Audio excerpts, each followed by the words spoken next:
Omade shema mu nyina adru UTV esuni omamu nsam ne amahodo so dia wasemu fa so enu ne na anwumre yaje adwanuanu mienu ye de besomo donhwe baako ye kai mo seka sebo ye de free ship house abeka junction e wonkran e na esom ye na san ye betumi de kase na ba no enwumaku ya daroma e na ye tumi e de bremo. This way chocolate drink, the here any sushi, sanso, and a specialized mineral water. Special drinks, womu assault to be bree. Best points, savings and loans. Best assurance, womu and a kind of near the casebo everyone.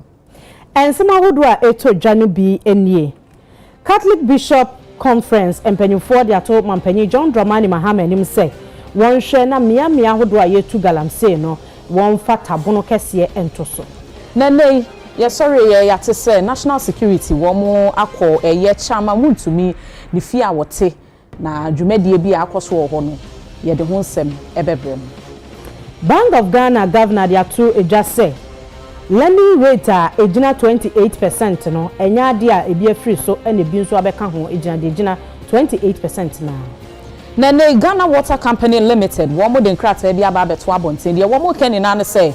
ensuo no se ne yetoto na ha adwene nti no weja dam no womo eba beti nsuo ni bi wo so se ne be ya emfa ensem biara ensankoba nti wo ka kire womo man no se womo hwe na womo twetwe womo hunfu biaye a womo ben sa dam bi wasata asia de hye ne ahemfo ese wosrada empunto ho akwatwe ama womo enti amansan ne aban nyina ntwoni emehwe wo. Decongestion exercise a course so no penifo de atodwa say nyame adoma La Paz wo mo kwa kopie mu e wo ho eti dwadifo ene ahyenkafo a wo mo ho no wo mo nye krado se wo mo ba ensima foforo nka ye bi ka we no ho ene nwumrenuanu mienu yaje edwa ede esomo medin ede amma saponkumankuma jesi mene nana ekua kobi afeyentinsi ensem no emu. Ghana Catholic Bishop Conference ede atoma mpanyi John Dramani Mahama enim se wasre no adaroma animu ya me ahodo a yetu galamsey no a ekoso se yensuo ne atena ye ne yekwaye no won fatabo ne mu odin entoso ya obi entimi nsi kwayem ana won kɔ ne pit mu se okutu bibi wo. Over 4,000 hectares of forest cover have been lost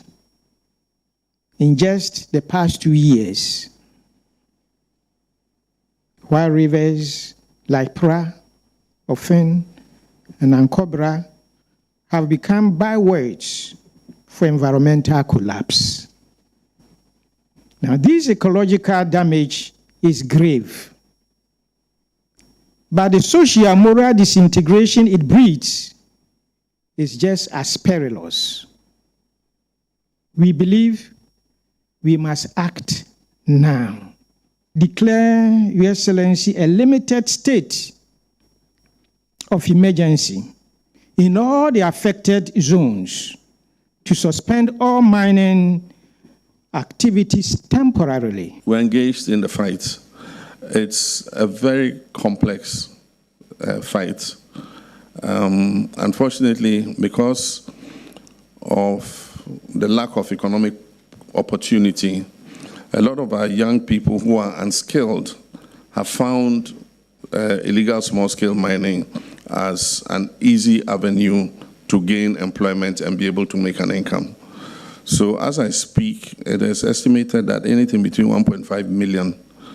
and above of our people are involved in that sector, either in artisanal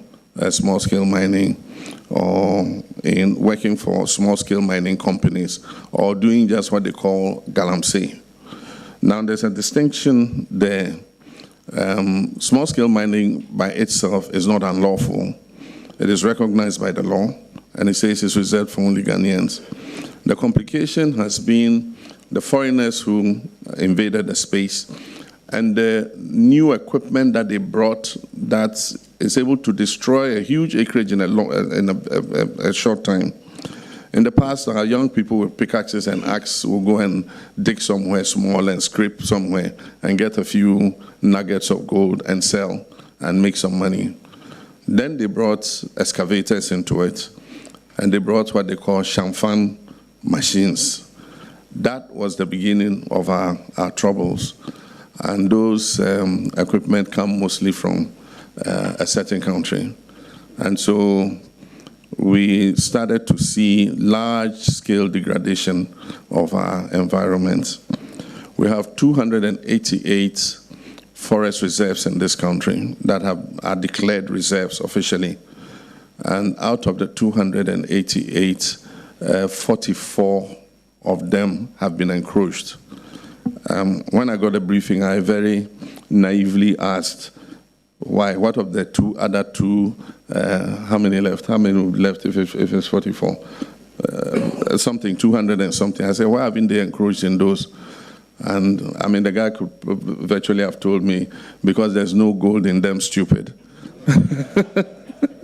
So our luck with the other forest reserves that have not been encroached is because there's no gold in those forest reserves. But the 44 that have gold under those trees are, attractive magnets for illegal small-scale mining. Ena day ya sorry ya na chese national security womu eni aposifo ena akabu ma womu akwakopie mu asante mante mu eye nhia so na eye chairman wuntumi ane wono no ye MPP womu chairman nini na ane se womu so womu warranta womu de kwakobo search e woni fie ho.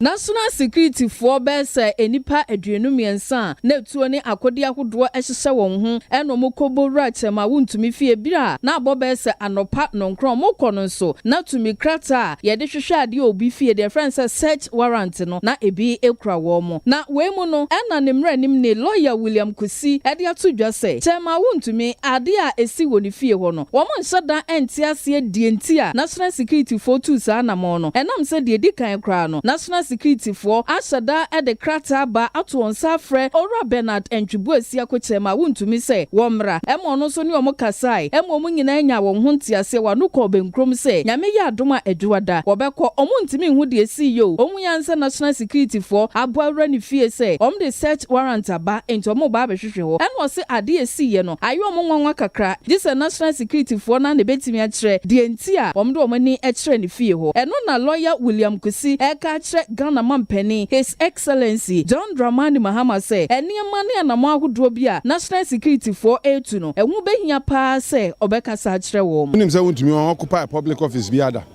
international security boni ben why entom koje search warrant. That is one big question. Number two, somebody like wontumi say okọ police Ukrainian money bail or say self recognition bail because he cannot run away. He has properties, he is present here in Kumasi. And so the best would have been to invite him to the police. According to the commander of the NIB, they have invited him, but he hasn't come. So Untumi also produced a letter that he wrote to the police when he received the invitation. And to Kansenka, almost Roma oni hantobeba Monday. I'm almost here man. And to one told him say Monday or call Central Police Station. And he said Nefie, mo between who Nefie, Eshiadi Tuone Sekane ma. So eventually, I can't say Mama to me say there was a proud letter to him say Omra Monday, to Monday, somebody wanted to do mischief. You get the point, and this usual with the security forces. But to me, I believe that we should be so matured that when powers change, we don't victimize people the way we are doing. Emra Sebedwani a owon hye so abato mpasua so ewa asantemantem. Ononyamfo Stephen Amwa, wone MPP amanyoko no mpanimfo ahodo bi a womote de ekoso no. Enso dimirika tente ekoche ma wuntumi fie ho. Womne nsamtwofo ekasa ase. Mesre omampanyi Mahama, onimonyamfo His Excellency. Oba no ose odi asempa na ede eba. Me fi se we nya asempa. Which hunting ekoso? Eti mesre NDC fo no. As a police, any soldier for no, say, Omun ye, na Oma man and Butu. Chamount me will be our Rihanna woman, ye election now to Ghana, how we 2 Kwanko baby, or to Ghana. Now say, dear Belgrana say, Placupe, pump action, say, yes, here national security, and a Bia Kataka to Monim,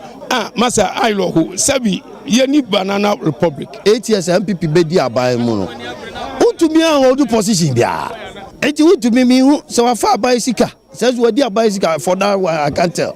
But Minimza to me is not a harmful person. obi ka say yemfa accoutrement and contingent and everything yemfa mechi unto me enti national security for me so mara dem ma bi wa mutime invite the pa obeba yewura John Dramani mama ne second coming no sa Rumble Star no a wo ye no a asa ade beche yes yakwa akwachi wei ade beche ya bo awura wei no enye wo ya sa akrampo kura na wo de fear and panic to nkofo so. Bank of Ghana Governor Dr. Johnson Esiama Ediatu Ejase sika sede ya na wono ede abosia ema commercial banks no na ejina 28% rate no say sa na da so gina empo say yesi di nanya ahoden na ejina ne na so no omgusu ya ntoto enti ejina ho a kosi se ne ma betuto yi na se ombehwa so a wono mo hwan so. Inflation is expected to ease faster towards the medium-term target in the first quarter of next year, that is 2026, as opposed to the second quarter as earlier envisaged, and this is barring unanticipated shocks. Despite these positive developments, the committee observed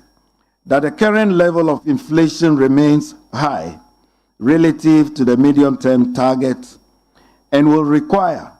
maintaining the tight stance to reinforce the disinflation process. Under the circumstances, the committee, by a unanimous decision, maintained the policy rate at 28.0%.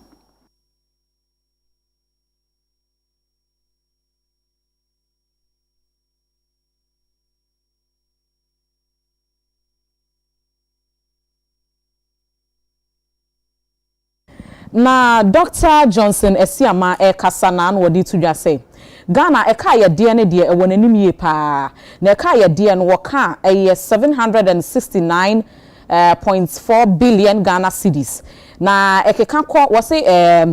March 2025 yi ehuri ya aba bedru wo hwe a 42.7 billion na asuri aba be ka ho na woka na wo de ko na chi a nanka 726.7 billion Ghana cedis ne akwakodru enono.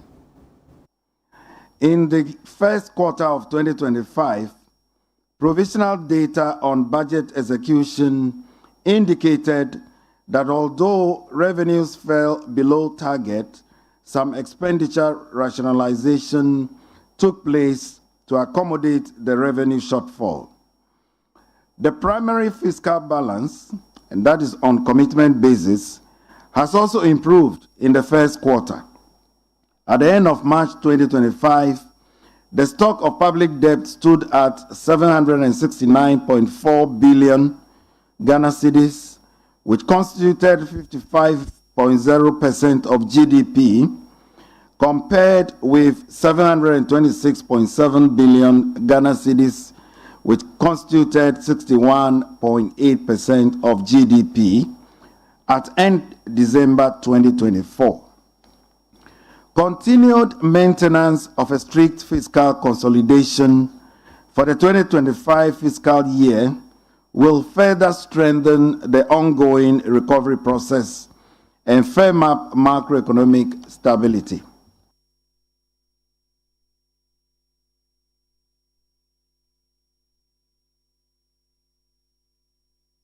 Abzafo yetwa ensam ne so amamo asante hene otekoko so na esetu ababio na ede atodwa se ehu behia se Austria ban ene Ghana beka abomu na yato kese se de beya aman mienu ye betumi anyini abomu na se de enkomodie no esikoye no yenkohwe bi.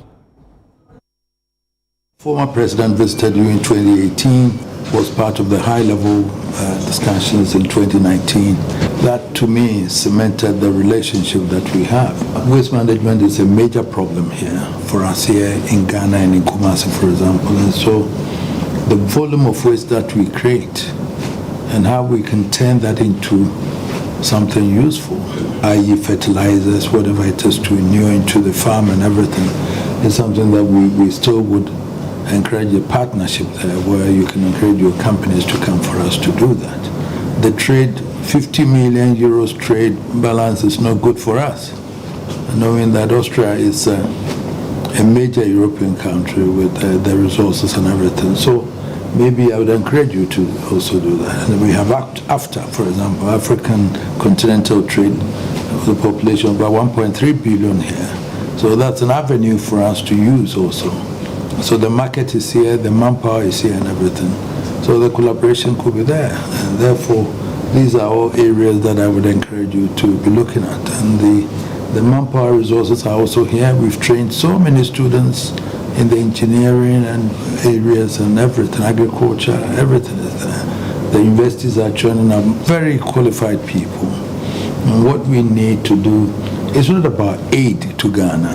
No, we need to trade and then collaborate in a way that it will be a win-win situation for both countries in respect of creating employment for our people and all that. So these are all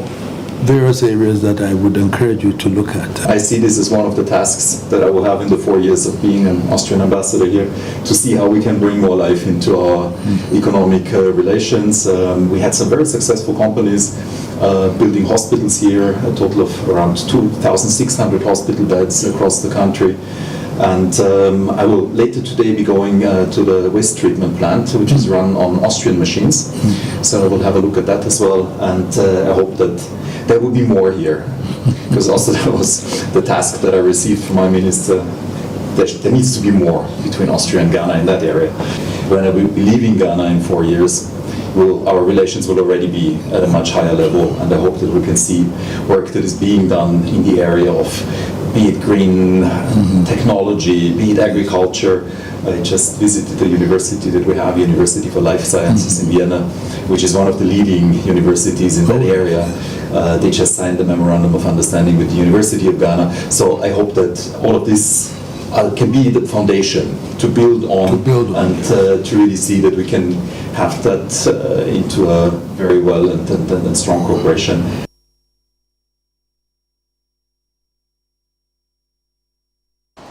And now ye ka say the Ghana Water Company Limited womo den sembi ababetuja enam ensu a eto a chese enya asem kuma akora no na womo nsem a womo kani na ne say ene ensu toy breimu ama weja dam no ene ayemma kora chese ba bi eda no womo dwen ho a womo ntiase enti ene womo de kokobo e matemamufo a womo wo ni na say womo hwe no womo ntwe womo free eye womo a womo tete ben weja dam no womo ntwe womo ho emfiri ho esan se womo pese womo ti nsuo yi so womo bebia no se ne be ya nsuo no bi betwen e de afiri ho na emfa oyeye bia anye den emma eti wo sre womo a womo tete ben ho ni na ne se womo ntwe womo ho se ne be ya adwumadie enka obi bia emfa nsem bi so emma no womo kasa no womo kyeremu se bia ahodo bebre na ene womo kasa Rex no eye high e wo ho yie pa na biaye ni bi eye tetegu obloko e na afi lower McCarthy e na beach Bojo beach eni biaye bi a e ka ho e na nei wo mo bobo kire se e ho e no wo mo ka anase wo mo hwa ensuo no ebetumi aha adwen wo ho yie pa nsem bi sei e na nei wo mo de betu dwa e de matemamufo a wo mo benben sa biaye yi ano.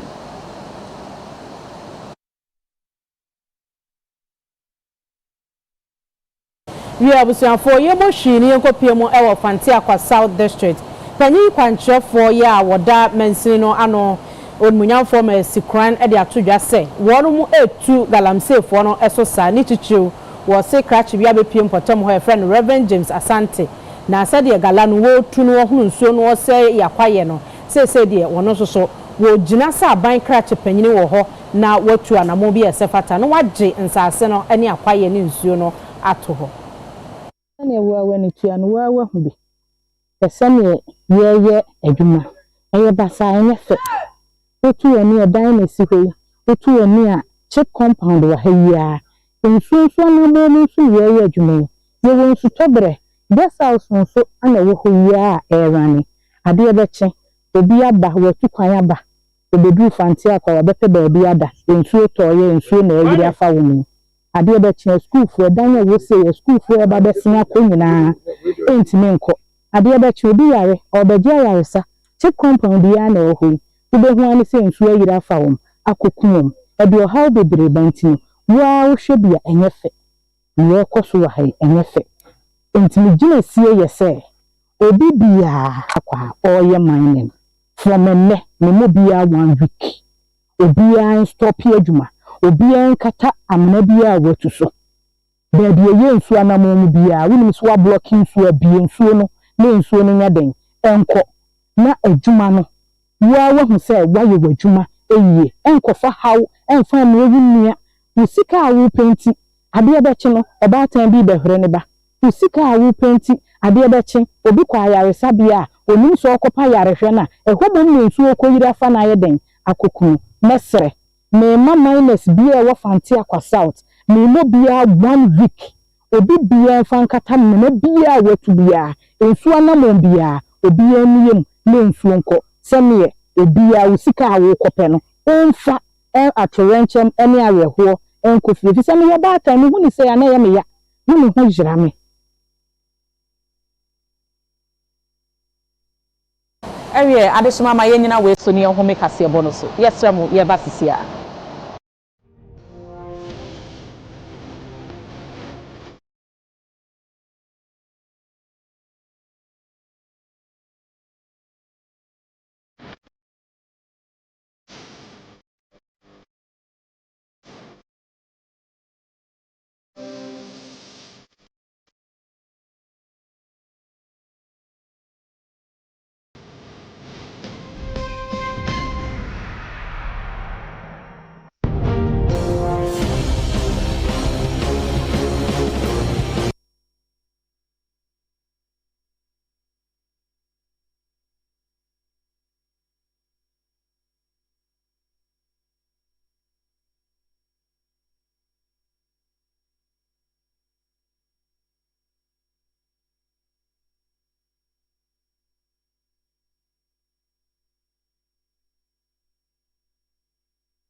Yeda yahwefo ase samotwen yame aton kraba yeto ansam no so e de amam.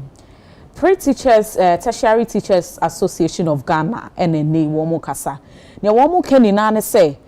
school fo a womo wo ho no chese womo ni ni ye kra. Ebi tumi tijina ne womo ni womo ko ebi tumi kakasa bi a ehu ntwa kra de chiche nipa na wo hwe say chiche ni gina ho na we wotimi wo no akwara gina ho no wotimi wo no no kansem kire say ya eya na emu eya sefempa nti enei womo se womo ahwe yi a womo beti atua esan se ne ekoso no ani enyan enti womo sre Ministry of Education se womo mra womo meye womo emwa yati nsem bi se ya eya na ha adwen eyeye asefo monso ansa na ye behwe efi bia ena anase mother aspect no enka ne no na ye wo ekwan a se abofra bi ko school na ofuma ekwan ye fa so ayetwe naso nanso no ene no ya withdraw all the necessary punishment was ye de ma emofra no ase ye yi ni nyina efri ho titiri corporal punishment no ye yi ni nyina efri ho na other measures wo ho no mo a ye se ye fan discipline enkwala no na asesa measures no emwa into new measures of discipline na aba school ni mu no se emwa e wo se yetumi tenase na ye hwehwe ade fofora ye betumi de aboa atwe abofra bi aso so oye ade a enya se yetumi twe na so ye no hu se enya nsonsanso bi wo ne so a ninu ebi owo nchen no adechi a onye biem but ase omoye a omunhu se ebia emofra ne yatwe omaso a wo kwan bi so a ebe ka omonti no na obi fufuro nso asan akwakoye eno ka ho na ama indiscipline no anase emofra no omoye sa ewo school no because ebe wanwa se adenti na wo se student etumi attack ni teacher na odi bibi wo no de na se nso yete se ba konso abbo ne teacher asum o nam nachi na eba ene wabbo na sum efi nachi nti akukudro ben na kwala yi enya omode attack omo teachers no na teachers nso eni hono mo a enya de a adekire eni adesua betumi akoso ekwan na edetwe mofra na so no emu yemre inti na ekoso a omoye no na eba safe school a enye mofra ne kwa teachers ne so ka ho inti sa safe school policy na aba no sen na ye de ye adwuma afa se emwa yen ewo sa impempen so ayedu ya 21st century skills ni we ni nyina se eno no emwa yen ewo se yetumi hwe na ye review ni ehwe a ebeboa ekwan ebefa so ayebetwe mofra na so awofo no nso no yama yeni ankwa ye mma no ho ni yenhu namfofo a omo ne omo nam ewo mu a wo se yetumi kohwehwe omo ne emamu hwe se eden kra na wo abofra ne ho na afi so wo se yetumi di omachi ewo school ne mu obetumi ebisa ne teacher ne house mistress meba we or to saying den na oye inte no bema wanya feedback bi a abofra ne befia obehu kwan obefa so aye ne omo bekasa yen kan so se mofra no ebia yen bu omo yen prepare omo na ase bibi but me hu se ekwan efa so aye twe omo so no emu ye mredodo yo inti safe school policy no e wo se ye hwe na ye review na ye hwe form of discipline aye de ma mofra based on adebone awaye I was say sure no adano conferences of heads of senior high schools no more kasa afa de o mo pe police for school mu ho inti sesisi ano police for na was ye de o mo ko school ana inti ebia ansan na de san hyehyɛ no ebeto akwan mu no ebia school no within their district offices no o mo betumi ehu police for a ewo mu a no ma be fa school mu ho ewo mu a no ma kasa mponi school for na akokasa no mo ehu se wo ye adeboni we a asotwe we na ewo ho emawo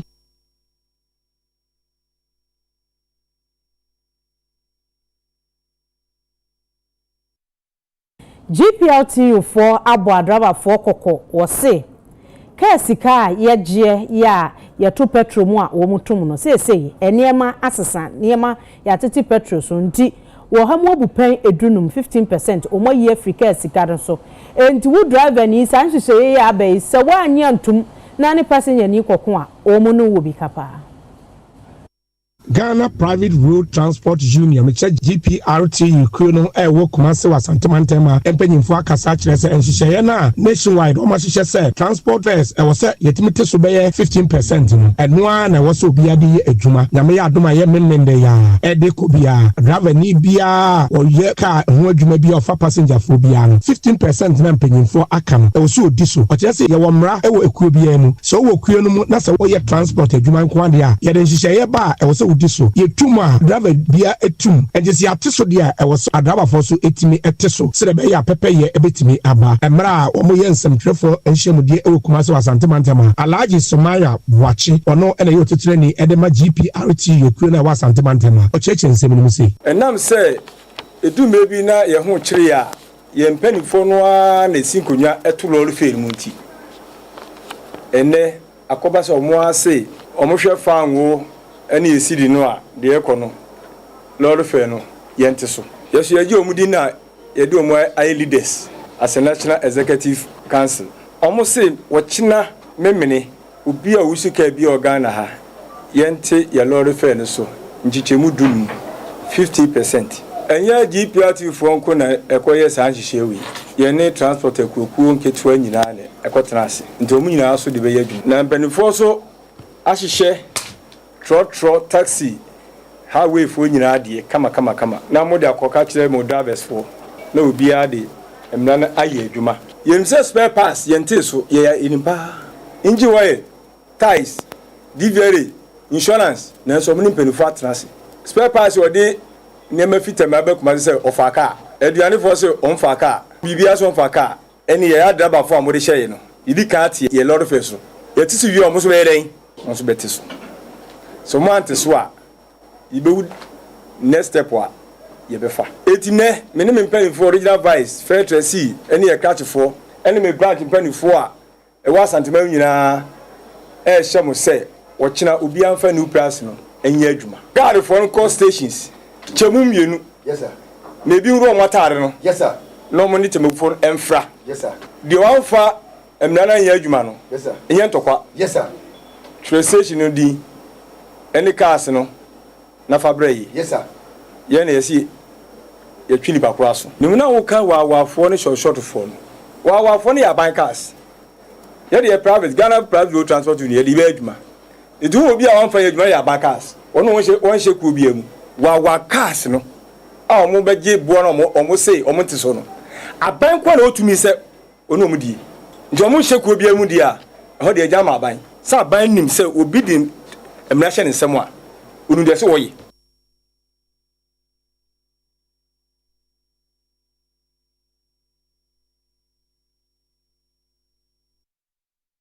Managing Director Edema Metro Mass Transit Limited lawyer Kale Caesar nene wodi atudwa se empanifo aban atudwa se nyame ya adoma wo mo ba beboa ama Metro Mass no asanso egina ne naso ebio. We seem to be underutilizing the opportunities Metro Mass wo takwade a if you say your call terminal wo you say sabi nkofo bi ato mo akoma so say and I'm saying now, as for government, and no more some kind of close ties into they can encroach on our or trespass on our properties without any recourse to due process of law. Until you call home a mabo say, and the master sending notice. I'm almost say, if you never call bed now to me, no, I be. The Bama will be uncrata now be a who can say, oh, but sa terminal every load, if you honor. Yadi ebeti because we have been and there concern say you picture all terminals in this country now befitting the status of Metro Mass. And the terminal at the Takrady here we went in the morning. We realized that we need to reset a lot of things within the terminal. For instance, social office the staff need and you're comfortable. We be a passengers but I was say omojo onwe and saka netu and you're comfortable. Yeah, the work ampono. You know say reset. And you know, there's a lot for us to do there. We've also seen that passes will be assessed. Sabas assessed, no, you bet me, you know, I didn't mean, no, we better say, best scrap it. Yes, scrap here, scale your film, meaning I had a beboa, at your picture company, no, I'm an engineer in Nash. And now share depot ha, your warehouses, your workshop, ni nyina no abrase nti enmenim yɛ ayi ɛno ɔba hu na akyerɛ sɛ yɛ odwuma kɛse ɛyɛ no ha because hwɛ ha source ankɛse ɛwɔ na ha yi warehouse ankɛse ɛwɔ ha yi yɛ hu sɛ yɛ de ama for outsiders to rent but sika omutua every month no I don't know we are calling them some momra member head office they no matter say near such a because omutua for a big warehouse say 2,000 a month let's just say who the company no him because of a compound ha tutu ni ade na nko omutua sika wo say kobotua e bi anka na ya hwehwe o here properties a bit say waiting room the engineers and the workshop in general it's not a deplorable situation. You have seen it yourself. We need to reset all these places.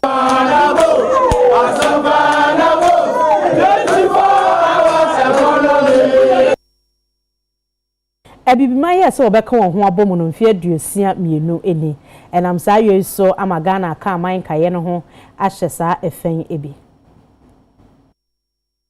The theme for the year 2025,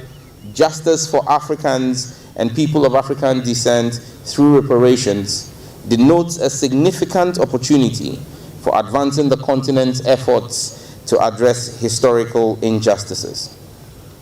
This theme inspires us to embrace a collaborative approach to reparative justice with a vision of fostering equitable opportunities for all.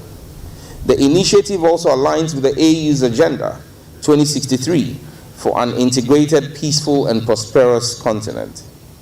President John Dramani Mahama called on fellow heads of state to collectively act in securing justice for Africans and individuals of African descent through reparations.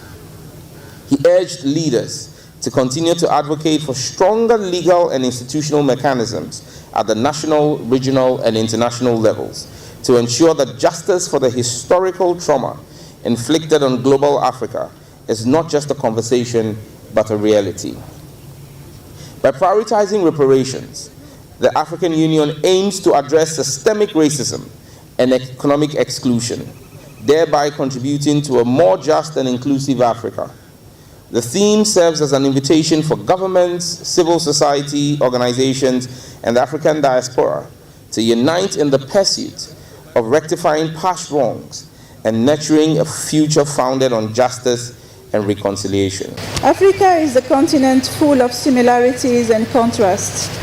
comprising countries that are remarkably different in their geography, yet very similar in their history and culture. It has vast human and natural resources that have the potential to eradicate poverty in the region and drive opportunity and prosperity for all. Today on Africa Day, let us celebrate our beautiful and culturally diverse continent while calling on our leaders to prioritize unity and cooperation to help lay the foundation for a more peaceful and prosperous future for all people in Africa. Adesh mama yenya wesu ni ensan ho meka se bonu so etoso ni. Yesra mo ye ba sisia.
Adesmama mama kwa ba yesre mu yeto akase ebo no so e di amamo.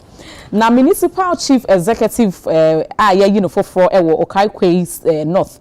honorable Christian Thethe ne wodi atudwa say decongestion exercise no wo mo eba ba ye bi ewo La Paz ne ne mantemu.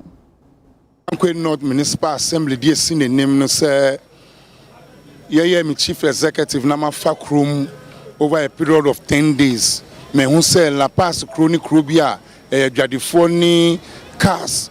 crew a obi a odidwa wo ho no de nyama konkan ma omo ba meni a me di two from hu say La Paz crew no aye findodo na fina ba no akosi say amanfo ton ade wo bebi keke ya fasi enso say ye be decongest La Paz na decongestion nso hu hia say meni dwadefo no edin kita ho meni driver fo no edin kita ho meni MTTU for so dikita ho enti me ba ne be ball won kaye say in 2 weeks to come no so once in La Paz and to two amuniama year me decongest La Paz na wa kwan mu wa ton ade wo unauthorized spaces as structures e won here say esisi ho nyina no me yin na afri ho na La Paz aye kro a ye nyina ye pese eye no ye din hihye bi ba ye be sesa enwura in 2 sessions ye be sesa anajo eni anopa Zoom Lions ye ni won be din kita ho omo rapid collection anka nebeboa ba oma fato no so say compactors ni pon ni ho a ye de tipper trucks ni be sisa ye be sisa bi anopa na anajo nso ya sisa ne aka no ba ne aka ne say omo de omo mpra kro no mu no omo mfangu ho ye ba be sisa ba ye pese ye di containers ni dustbins nso esisi ho na wa watwemu ko won fie no mpo no omo nso ntimi se wonum nso mpo a wo de fato me mayen MC me ba be maso mene adwadefo wo La Paz titru na akasa ye ne to say mini deba enu echi no me di driver for no so akasa ni GPRTU domin station anytime station for akasa na ne atwato no kwa nso me di contractor air bridge fefe wo La Paz no so akasa say on speedy up work now ma access to buildings are omufie wo bridge in China no munya access to their homes because some be brainesi because of the construction now if you say so yes and so more ebe yi amaye the expectation is say ye the team ni beba kwan so no man be monitor say anso omo ye ne ya ka kire won na so manya 2 weeks mo be hu me wo ko ye ko so hwa akra say ka de ko na no odin so aba say omo 2 weeks ye ni ehu ni wa se so de ye so tie ni tie no ni ye di so ye di ehu ko tama tama respe ko wiye tie de na spane and ade oboye ma ye ko shira no de wa kana to ya sumte ye beye eto no de on tam chukuma ye be bibia kama amasundje tmeden aba de wa ka kire ne ye bedi so shisha ya obehye bia ye behwe ne aye ne pepepepepepe tie danas ye bedi so na wa kan ye bedi so ese anse ye nipa wo kwa winim se wachi achia be wa be tre se ye nye na efata no ye be make sure say ye be ma La Paz be ye fine ye be pra ye be ma bibia ye fine na ya makwan na dem na ebe ya obi twemu a we say La Paz because it means say omo won hye papa maye ye ko wasa amanfi East Menslim watoye mantamu na sede empanyini kan wo se wankasa oti ho a yeyiwa yibone eno ntina nanom ene adehye wo ho ene de adese ato aban ne omanfo ne ankrankra nim se wo se wonom ada wasa taase empuntu abo wonom enti ni tichu ene omumansin krache panyini onumunyamfo Nicholas Amankwa wo mehwe ne won kasebo ne won prempuntu sanse wonom aka echi dodo atasmai ehiem puntu ehiem koso se ne ma bebre kemwa omai ekwa ehiem atasmai na kaya gina bom no ba hima kontihini ne me mpanyimfo aka me nyinara se kwan bi e befa so a enso ye baboa ye ho na ya toto ase aban eni adofo eni wona wa atase a sabre omo miamia se mu nyina so baba be kan ho e ma boa ma ye peja atase man anu so abaye krabowe adeɛ baako a ɛhia ataaseman na hayɛ papa ɛne sɛ yɛ keegi ɛwɔ ataase a baa ɛho sɛ keegi no abu ɛnam sɛ nti nkwadaa no twa ɛkwan kɛseɛ mu ɛna ɛkɔ primary school akyire ɛde ɔha bebree na man ma ɛnam sɛ nkwadaa no so na kwan nso yɛ highway sɛ kwan no nti no ɛbobɔ nkwadaa no ma ha bebree nti yɛde ade srɛdeɛ to yɛmpi anim ɛde ato aban mu aka bi yɛyɛ ɛne adɔfo a ɔnsoma daworo ma mote yɛn ka na mo baabi a motumi yɛ mmoa wɔ baabi a na mɔboa sɛ ɔmmra na mo nso mɔboa ataaseman sɛdeɛ ɛbɛyɛ a yɛbɛtumi apagya yɛ keegi no asi hɔ ma yɛn nkɔda totɔ fiwei ɛnyɛ baabi atena ɔmo nso kuro na yɛ ase no aboɔ na akɔ yie na saa wɔ haw no a ɛda yɛ so no ɛtumi twa ayɛ kɛseɛ Ghana deɛ na aban no yɛmpi no na ɔyɛ NDC ni ɛna aban no so yɛ MPP ɛna deɛ yɛmpi no ɔyɛ NDC ni aban no so ɔyɛ NDC ni NDC ni na daworo ma so no afidie kɛseɛ so wɔte yɛn ka ɔmɛyɛ ataaseman mu ataaseman nana keegi a wɔbisa yi ebetu wɔn na mo ɔno anim anim yɛ yaba ne yaba besi keegi ɛdi ama ɛyɛ ataase ɛyɛ community yɛyɛ kɛnyɛ ade a wɔbɛto aba yɛ bɛgyina ne yabɛhyɛ bɔ na yɛakɔ ɛyɛ ade a nkyɛ biara no yɛbɛba ne yabɛtu wɔn na mo na yɛwie na aboa yɛ nua no ɔmo ade sua no ewie no saa ɛyɛ sɛ yɛbɔ ntoa no na yɛka adwuma ho asɛm ne nua no ɛmaburu no a ɔmɔpɛ nsa no adwuma biara ɛyɛ nsa no adwuma wohwɛ yɛ mampanyin budget a yɛwɔ atofoɔ sɛ de ba parliament ne yɛ apoko no ɛyɛ 28th of March no a yɛwɔ John Dramani Mahama 2 weeks ago ɛna ɔlankyerɛ ɛyɛ adwuma program no ɛnkyɛ na yɛbɛ starting ataaseman yɛbɛhwɛ sɛ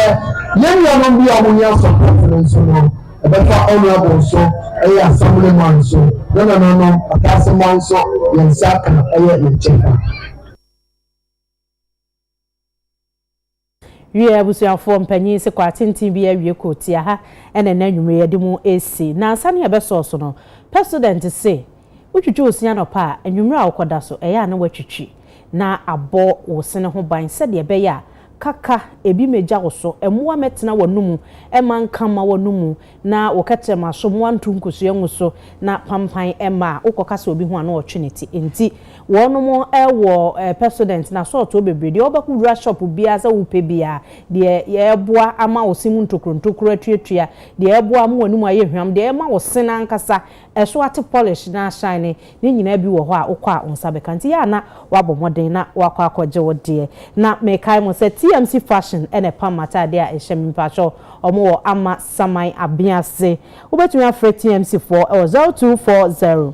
308437 now so wakwa akɔgye wo de omo pam ma ho ade bia ne mema de nyina odwudwi so ahu se waye kama ena nwumre nuanu mienu a yebesom mo eyeme ama saponkuma nkoma jesi menimenu aba mama ekua kobi yama mumo ene hwa yejemi ahenewa.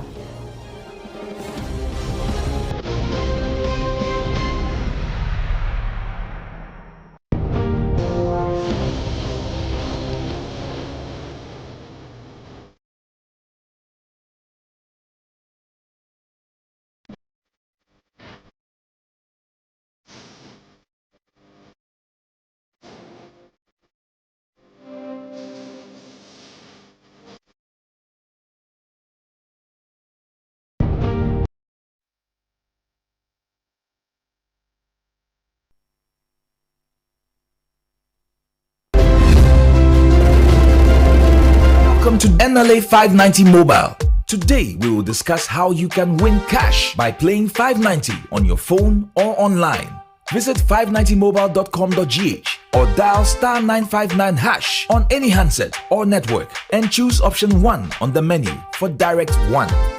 Select